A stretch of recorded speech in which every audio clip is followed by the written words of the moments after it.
নমস্কার বন্ধুরা, তাতাই মা বাবা ব্লগে আপনাদের সকলকে স্বাগত। আমি আজ আপনাদের সাথে শেয়ার করতে চলেছি ডিমের একটি রেসিপি। আর এই রেসিপিটি আমি তৈরি করব ফুলকপি আর আলু দিয়ে। তাহলে দেখে নিন আমার আজকের এই রেসিপিটি।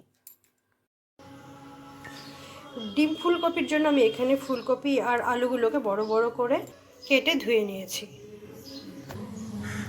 কড়াইয়ে দিয়ে দিয়েছি সরষে তেল। তেল গরম হয়ে গিয়েছে। এখন আমি এর মধ্যে দিয়ে দিচ্ছি হলুদের গুঁড়ো আর নুন।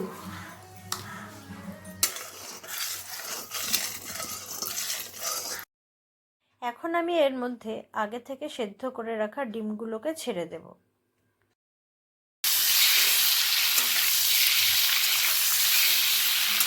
ডিমগুলো হালকা ভেজে তুলে রেখে দেবো একটি পাত্রে।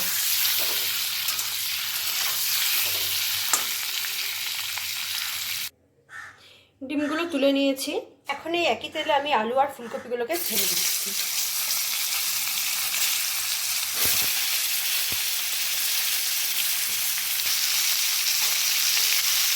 লবণ দিয়ে আমি এগুলোকে ভেজে নেব।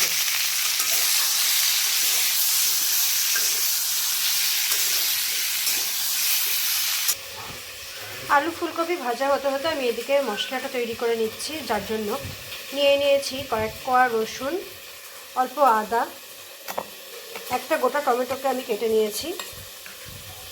আমি অল্প জল দিয়ে দিয়েছিলাম। আর এখন এর মধ্যে দিয়ে দিচ্ছি গোটা জিরে, ধনে গুঁড়ো, লঙ্কার গুঁড়ো, লঙ্কা। এবারে সব কিছুকে আমি বেটে নেব। আলু ফুলকপি আমি ঢেকে ঢেকে 80% মতন সেদ্ধ করে নিয়েছি আর ভেজেও নিয়েছি। এখন তুলে রেখে দেব। কড়াইয়ে আর একটু তেল দিয়ে দিয়েছি। এখন সোমবারের জন্য দিয়ে দিচ্ছি জিরে আর তেজপাতা। সুন্দর গন্ধ বেরোলে আমি এর মধ্যে দিয়ে দিচ্ছি পেঁয়াজ। আর পেঁয়াজগুলোকে আমি কুচিয়ে নিয়েছিলাম। আমি এখানে একটাই পেঁয়াজ ব্যবহার করেছি। পেঁয়াজগুলোকে আমি একটু লালচে করে ভেজে নেব। পেঁয়াজটা আমার ভাজা হয়ে গিয়েছে, তাই আমি এখন এর মধ্যে আগে থেকে যে মশলাটা বেটে রেখেছিলাম সেটা দিয়ে দিলাম। এরই মধ্যে দিয়ে দিচ্ছি হলুদের গুঁড়ো, পরিমাণ অনুসারে নুন। এবার আমি মশলাটাকে আস্তে আস্তে কষিয়ে নেব।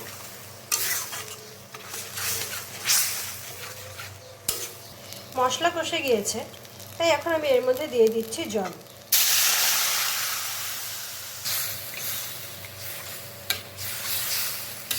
জলটাকে আমি ফুটে উঠতে দেব।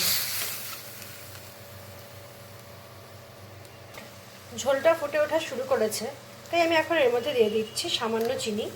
আপনারা চাইলে চিনির ব্যবহার নাও করতে পারেন।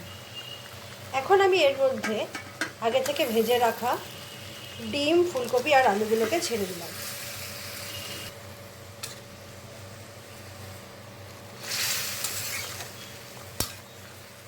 এবার সব কিছুকে ঝোলের মধ্যে খুব ভালো মতন ফুটিয়ে নেব। ঝোলটা খুব ভালো মতন ফুটে উঠেছে, তাই এখন আমি উপর থেকে ছড়িয়ে দিচ্ছি ধনেপাতা কুচি। তবে আপনারা চাইলে ধনেপাতা নাও দিতে পারেন। ধনেপাতা কুচির বদলে আপনারা এর মধ্যে গরম মশলার গুঁড়োও ব্যবহার করতে পারেন, তবে আমি এখানে গরম মশলার গুঁড়ো দিইনি। রেডি হয়ে গিয়েছে আমার ফুলকপি আর আলু দিয়ে ডিমের কারি। দেখতেই পাচ্ছেন এটা কতটা সুন্দর হয়েছে দেখতে, আর এটা খেতেও কিন্তু খুব ভালো লাগে। তাহলে বন্ধুরা, আমার আজকের ডিমের এই রেসিপিটি আপনাদের কেমন লাগলো তা অবশ্যই আমাকে কমেন্ট করে জানাবেন। আর আপনারা কে কোথা থেকে দেখছেন সেটা যদি আমাকে কমেন্ট করে বলেন, তবে আমার খুবই ভালো লাগবে। আজকের মতন আমি আর ভিডিওটি এখানেই শেষ করছি।